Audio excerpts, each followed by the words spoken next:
Telugu audio Bible లేవియాకాండము 22వ అధ్యాయము. మరియు యెహోవా మోషేకు ఇలాగు సెలవిచ్చెను, ఇశ్రాయేలీలు నాకు ప్రతిష్ఠించు వాటి వలన అహరోనును అతని కుమారులను నా పరిశుద్ధ నామమును అపవిత్రపరచుకుండునట్లు వారు ఆ పరిశుద్ధమైన వాటిని ప్రతిష్ఠితములుగా ఎంచవలనని వారితో చెప్పుము. నేను యెహోవాను.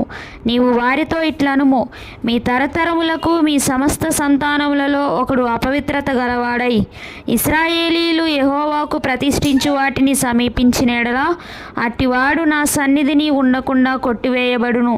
నేను యెహోవాను. అహరోను సంతానంలో ఒకనికి కుష్ఠైనను స్రావమైనను కలిగిన ఎడల అట్టివాడు పవిత్రత పొందు వరకు ప్రతిష్ఠితమైన వాటిలో దేనిని తినకూడదు. శవము వలని అపవిత్రత గల దేనినైనను ముట్టువాడును, స్ఖలిత వీర్యుడును, అపవిత్రమైన పురుగునేమి, ఏదో ఒక అపవిత్రత వలన అపవిత్రుడైన మనుష్యున్నేమి ముట్టువాడును, అట్టి అపవిత్రత తగిలిన వాడును సాయంకాలము వరకు అపవిత్రుడగును. అతడు నీళ్లతో తన దేహమును కడుక్కొని వరకు ప్రతిష్ఠితమైన వాటిని తినకూడదు. సూర్యుడు అస్తమించినప్పుడు అతడు పవిత్రుడగును. తరువాత అతడు ప్రతిష్ఠితమైన వాటిని తినవచ్చును. అవి వానికి ఆహారమే కదా. అతడు కళేబరమునైనను చేల్చబడిన దానినైనను తిని దాని వలన అపవిత్రపరచుకొనకూడదు. నేను యెహోవాను. కాబట్టి నేను విధించిన విధిని అపవిత్రపరచి దాని పాపభారమును మోసుకొని దాని వలన చావకుండునట్లు ఈ విధిని ఆచరింపవలను. నేను వారిని పరిశుద్ధపరిచి యెహోవాను.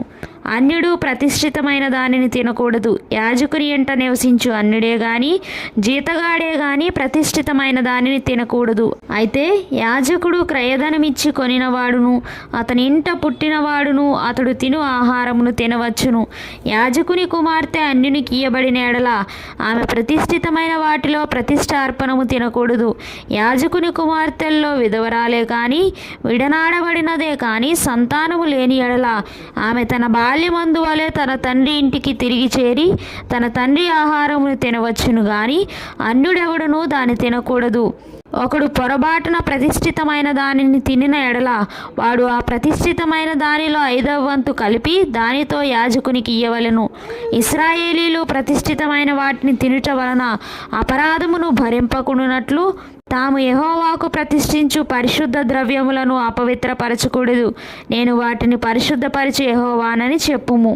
మరియు యెహోవా మోషేకు ఇలాగు సెలవిచ్చెను, నీవు అహరోనుతోనూ అతని కుమారులతోనూ ఇశ్రాయేలీలందరితోనూ ఇట్లు చెప్పుము. ఇశ్రాయేలీల ఇంటి వారిలోనే గాని ఇశ్రాయేలీలలో నివసించు పరదేశుల్లోనే గాని ఎవడు యెహోవాకు దహనబలిగా స్వేచ్ఛార్పణములనైనను మ్రొక్కుబళ్లనైనను అర్పించునో వాడు అంగీకరింపబడినట్లు గోవుల్లో నుండి అయినను గొర్రెమేకల్లో నుండి అయినను దోషము లేని మగదానిని అర్పింపవలెను. దేనికి కలంకముండునో దానిని అర్పింపకూడదు. అది మీ పక్షముగా అంగీకరింపబడదు. ఒకడు మ్రొక్కుబడిని చెల్లించుటకే గాని స్వేచ్ఛార్పణము అర్పించుటకే గాని సమాధాన బలి రూపముగా గోవునైనను గొర్రెనైనను మేకనైనను యెహోవాకు తెచ్చినప్పుడు అది అంగీకరింపబడునట్లు దోషము లేనిదై ఉండవలెను. దానిలో కలంకమేదియూ నుండకూడదు. గ్రుడ్డిదేమి, కుంటిదేమి, కొరత గలదేమి, గడ్డగలదేమి, గజ్జి రోగము గలదేమి, చిరుగుడు గలదేమి అట్టి వాటిని యెహోవాకు అర్పింపకూడదు. వాటిలో దేనిని బలిపీఠం మీద యెహోవాకు హోమము చేయకూడదు. కురూపి అయిన కోడెనైనను గొర్రె మేకల మందలోని దానినైనను స్వేచ్ఛార్పణముగా అర్పించవచ్చును గాని అది మ్రొక్కుబడిగా అంగీకరింపబడదు. విత్తులు నులిపిన దానినే గాని విరిగిన దానినే గాని చితికిన దానినే గాని కోయబడిన దానినే గాని యెహోవాకు అర్పింపకూడదు. మీ దేశంలో అట్టి కార్యము చేయకూడదు. పరదేశి చేతి నుండి అట్టి వాటిలో దేనిని తీసుకొని మీ దేవునికి ఆహారముగా అర్పింపకూడదు. అవి లోపము గలవి, వాటికి కలంకములుండును. అవి మీ పక్షముగా అంగీకరింపబడవని చెప్పుము. మరియు యెహోవా మోషేకు ఇలాగు సెలవిచ్చెను, దూడయే గాని గొర్రెపిల్లయే గాని మేకపిల్లయే గాని పుట్టినప్పుడు అది 7 దినములు దాని తల్లితో నుండవలెను. 8వ నాడు మొదలుకొని అది యెహోవాకు హోమముగా అంగీకరింపదగును. అయితే అది ఆవైనను గొర్రె మేకల్లోనిదైనను మీరు దాన్ని దాని పిల్లను ఒక్కనాడే వధింపకూడదు. మీరు కృతజ్ఞతా బలియగు పశువును వధించినప్పుడు అది మీ కొరకు అంగీకరింపబడినట్లుగా దాన్ని అంగీకరింపవలను.